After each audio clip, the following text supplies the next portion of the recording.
Fantasy Island. A good movie. Not an incredible movie, but definitely a good movie. Starring Lucy Hale, Maggie Q, Michael Rooker is in there, which was a little bit of a surprise to me. I wasn't expecting him, didn't see him in the previews. And Michael Pena, who, of course, is Mr. Rourke. There's a couple of twists.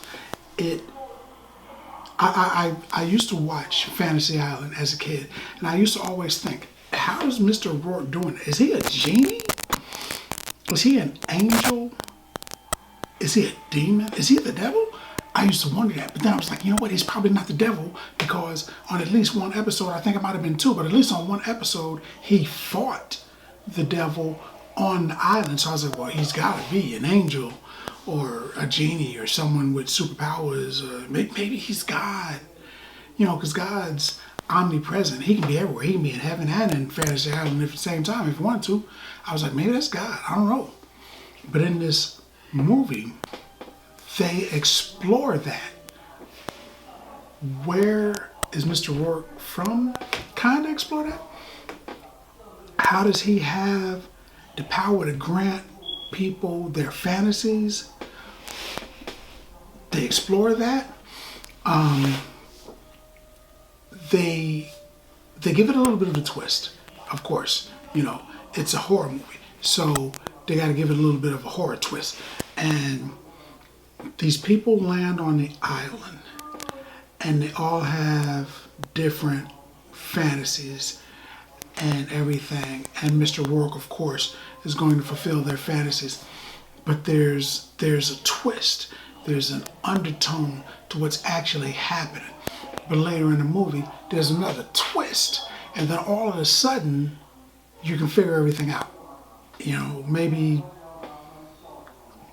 25 minutes, 35 minutes into the movie, you kind of know everything that's going to happen. I'll give you one thing. There's a twist at the very end that I figured out late in the movie, but almost all of it I got in like the first 35 minutes. And I'm like, oh, okay, all right. So this is going to happen.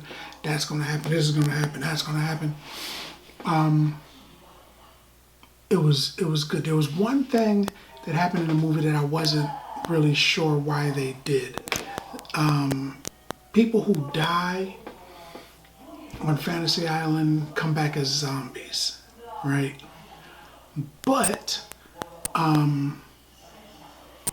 the thing that, so how come, they've been there for a long time. Nobody's died before, and they're not, wandering around as zombies. Where's the other zombies at? They got them in like a cage or something. In this movie, anyone that dies comes back as a zombie. But they've said that people have died before. So where are those zombies at? Man, I wonder about stuff like that. There were things that were happening.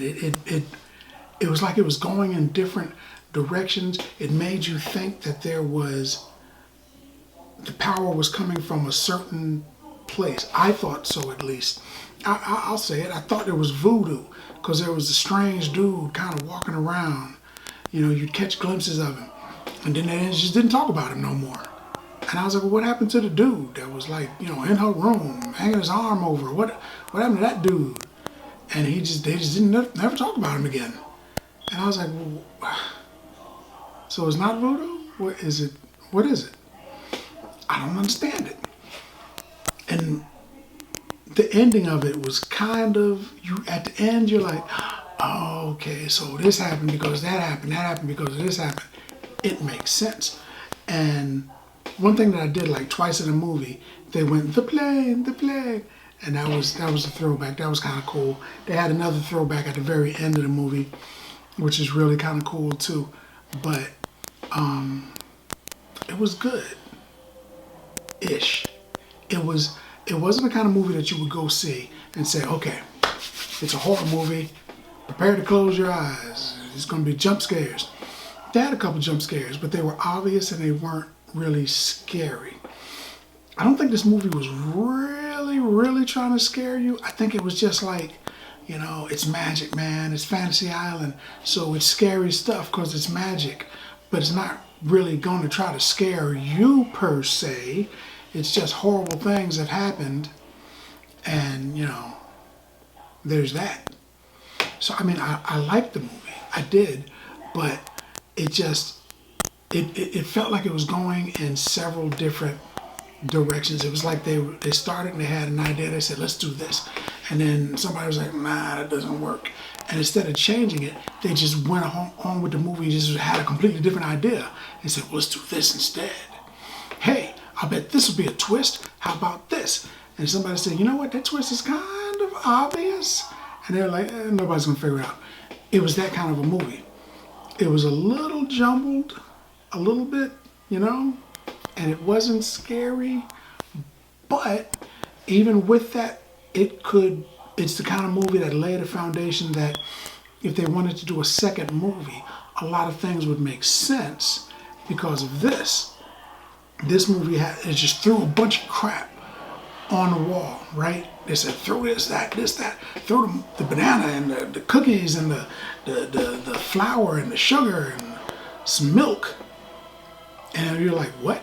And then later, somebody's like, get that cake off the wall. And you're like, oh, it was ingredients for a cake. The first movie didn't make a lot of sense in that movie.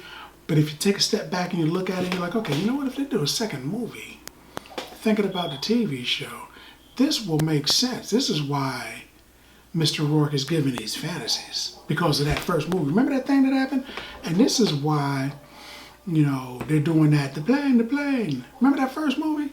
The thing, it didn't make a lot of sense in the first movie, but the second movie, if they did one, you can look back at the first movie and go, okay, all right, that makes sense.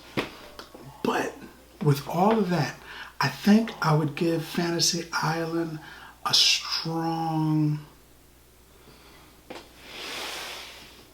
6 bags of popcorn. I would have given it a 5, but I liked the TV show a lot and I was really excited going in here. So even though I didn't really like what was on my plate, I ate it. So there. But I'm going to say 6 bags of popcorn for this movie. But that's what I think. Have you seen this movie? Have you seen the TV show? What about Michael Pena versus Ricardo Montalban? Which Mr. Rourke did you like best? Let's talk about it in the comments. And as always, if you like the video, if you like the content, subscribe. And then like.